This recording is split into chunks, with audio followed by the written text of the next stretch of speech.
Welcome back to the TLW podcast. Jonathan Pixley, Sean Owens, here for another episode. Sean, how we doing? I'm great, man. I'm fired up with what you got for us today. Talk to us about it. We're going to cover the concept of developing productive habits, which actually follows perfectly with our previous podcast topic, which was the idea of not normal. And just for a super quick review of that, when we talked about not being normal, it was not in a negative light. It was in one's ability to pour into their passion and give up some things that others, would rather be a part of, and you're sacrificing some things that might be considered fun, but for people who are not normal, the fun is in the work with the passion. That's it. That's right? it. Yeah. End results in mind, for sure. 100%. So what we're going to talk about today are the habits that we need to form that are actually necessary for us to be efficient in our effort into pouring into that passion, which then also leads us to have the ability to do something we touched on pretty passionately at the end of the last podcast, which is the idea of who we doing this for. Yeah. Right. And even if you're a single, male, female, doesn't matter. Even if you're single, there's still somebody in your life, people in your life that are counting on you, right? Amen. To be the best version of yourself. And so, why are we doing this? And so there are certain habits that we believe that, and a lot of this is not rocket science. It's just a lot of it. It's just things that people aren't willing to do, right? Can you kind of expand on that just through your own experience? Yeah. I look at my life now versus where I've been in the past. And if I look at the trajectory, not necessarily from a standpoint of, okay, I've made this much money this year, et cetera, but I look at how whole I feel, the peace that I have internally, and then look at my productivity during the day. There's a direct correlation between when I have my routines dialed in, when I have my daily disciplines dialed in, that more or less act as a centering force in my life, and really allow me to prioritize what gets done when. And when those things happen, moving into the workday, I just find it to be a much, much smoother transition. When you take into account the fact that I've never met a successful person who's not an early riser, right? Yeah. Would you agree with that? Oh, 100%. 100%. Okay. And we actually did, again, touch on this last pod. One of the reasons is because it gives you more time during the day to get done what you need to get done. I also believe 100%, and look, waking up at 4 o'clock, 4:30 in the morning is not an easy thing to do all the time. But I can tell you this, if I had to give advice to people with regards to that, I just can't get up that early. Just get upright in your bed. Just get upright, right? Yep. Once you're upright, you're good. Yep. Okay? I feel like those of us who are super passionate about what we're going to get to do that day, it's a heck of a lot easier to get up at that time. If you have something to wake up for, whole different way of looking at things. And I'm a big Brian Tracy, Eat That Frog guy. If I get up and I get done the things which are uncomfortable, which, love exercise, but let's be blunt, when we're doing certain things, it ain't comfortable. But I get that done.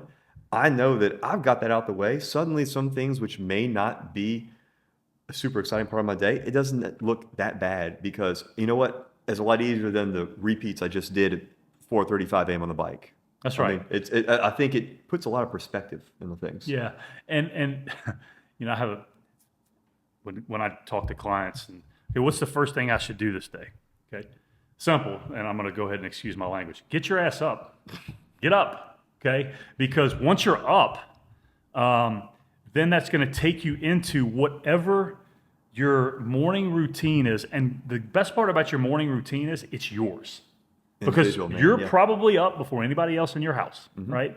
And it's yours, whether it's meditation, whether it's prayer, whether it's reading, whatever it is that gets your mind, and we're big on feeding your mind early, right? Yep. To get that even-keeled, calm approach into the day, because then the next thing that we suggest, of course, is to go exercise, because we want to jumpstart our endorphins, our happy hormones, right? Because it's going to carry energy through the rest of the day. So when we get those two things accomplished before most people even get out of bed, Many steps ahead.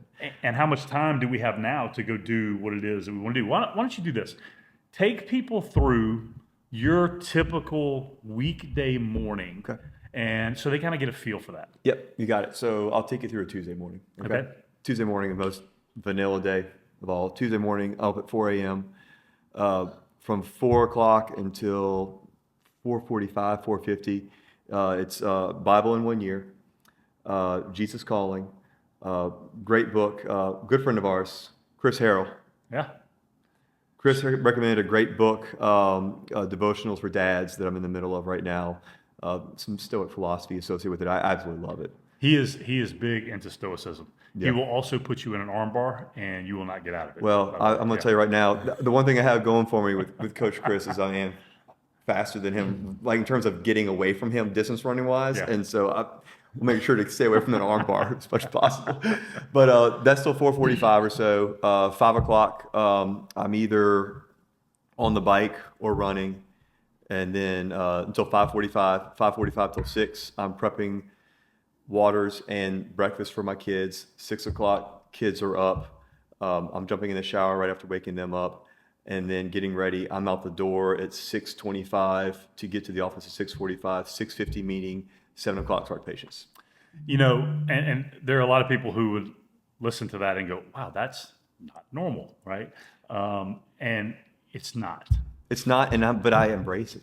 I love it. Not just do you embrace it, but talk about the feeling after you're done with the you part of it. You know, It's so great because, so first off, if I don't take care of myself, I can't take care of anybody else. it's the mask in the airplane, Yep. right? I can't take care of anybody else if I don't take care of myself. The feeling that no matter what happens in the day, I don't have to worry about some excuse about why I didn't get my prayer life in and why I didn't get my exercise in. That's taken care of. And really, for me, what I'm just like you, what I do during the day is important. Lives are affected directly and indirectly by the decisions that I make every single day. Right.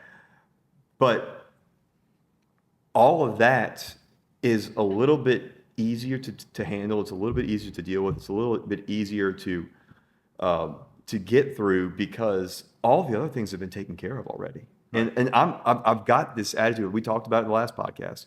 I've got this attitude of gratitude because I get to do those things. And because I get to do those things, that puts me into a position where I'm going to work. I've got a massive charge of energy that comes from the exercise. And I'm not sure about you, but I find, especially when I get that heart rate up and we're getting into some anaerobic levels where that heart rate's, bumping up to 160 plus, there is an energy drive that I find stays through the lunch period. Full disclosure, I don't eat lunch. And lunch comes whenever I'm coaching. My kids really laugh at me because I eat overnight oats as part of my lunch 3 years straight now as There my you go. lunch. Let's go. I eat it at 3 or 3:30 whenever we start track practice. But there's an energy level that I get that I'm able to maintain with all day. You find the same thing? I do. I think that when I hear people talk about, God, it's Monday, or thank God it's Friday, which, look, I'm glad when it gets to Friday and the weekend and you're with your family all the time. But to just think about the fact that you could be that miserable 5 days a week and just waiting for that Friday to come.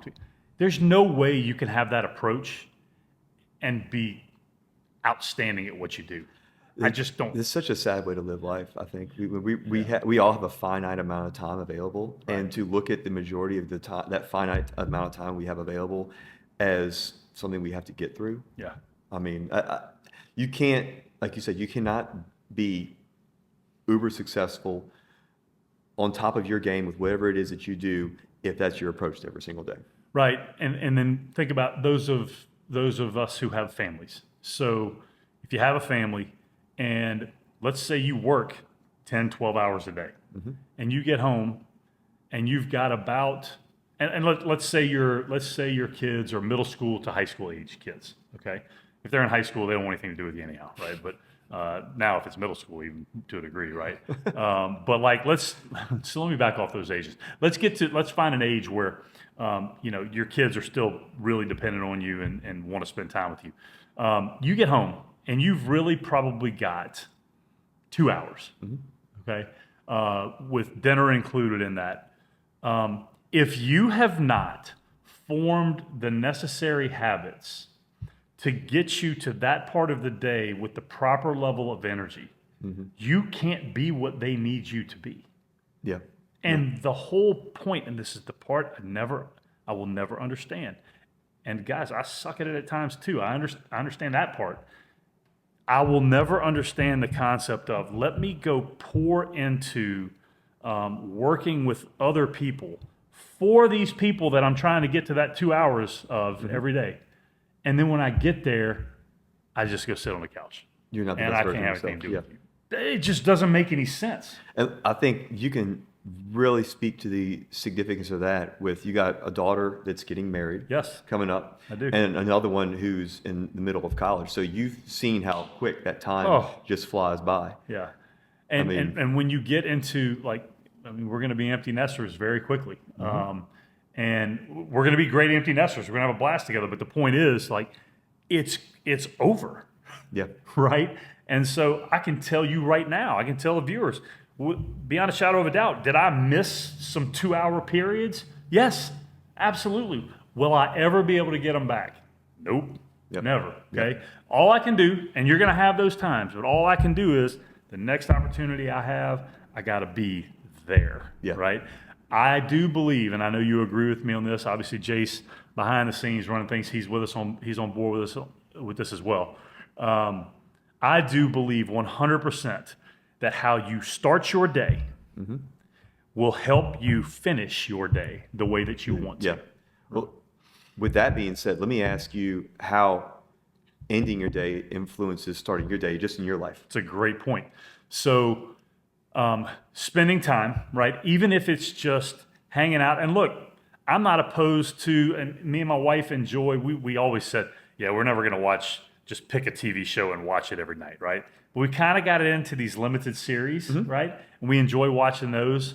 And I just think it's about spending time, right? So whatever you do, can you unplug? You have to unplug. And then I also think that 7 hours of sleep is the recommended number, right? That you need to get 7 to 8 hours of sleep, because if you shut your eyes and technically they're closed for 7 hours and you wake up a couple times during the night, you're not going to be in a deep sleep for 7 hours. Okay.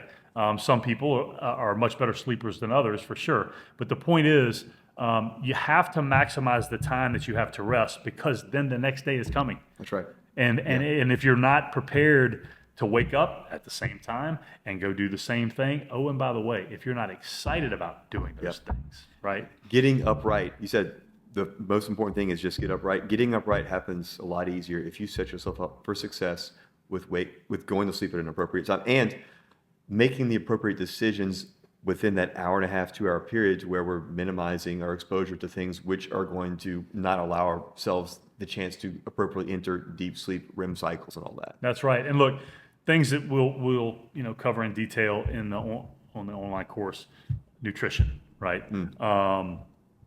Getting organized, making sure that you know the layout of your day, the previous day. Actually, at the beginning of the week, on Sunday evening, what your Wednesday looks like.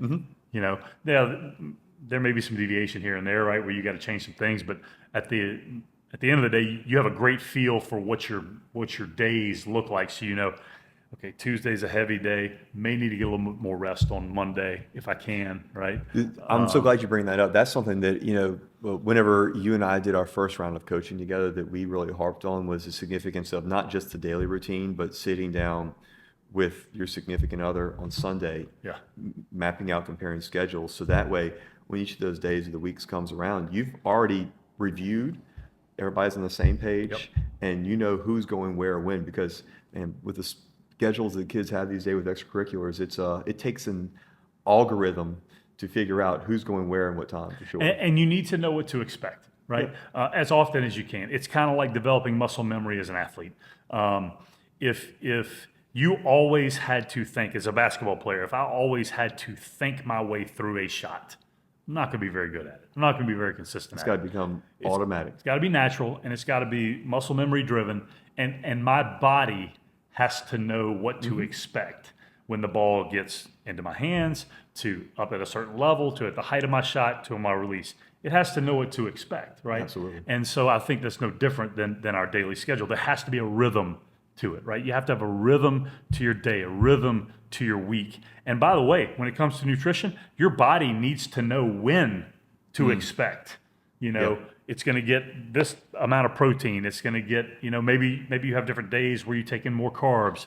You know, we're staying away from sugar as best we can for sure. My body knows and it is craving water, right? All the things that it needs in order for it to create the energy level that it has to have in order for us to be productive throughout the day. Because look, we all are going to have these days where you hit that wall, right? And a lot of people say, how do you get past that post-lunch wall? Well, part of it is not just what I did at the very beginning of the day. It's the rest I got the night before. Yep. Right? Because think about it. If I get proper rest the night before and my workout the next morning is like it should be, my endorphins are firing at a whole new different level, which carries me through some of that. And, you know, I think to take things another step beyond that too, we all have a day that pops up like that every now and then. I think what's really important for our viewers to understand is that nobody's immune to them, but when they happen, give yourself a second. Don't beat yourself up over it. Don't go into that negative feedback loop where you just start beating yourself down for it. Accept that it happened, and just know that tomorrow is another day. That's right. And so it happens.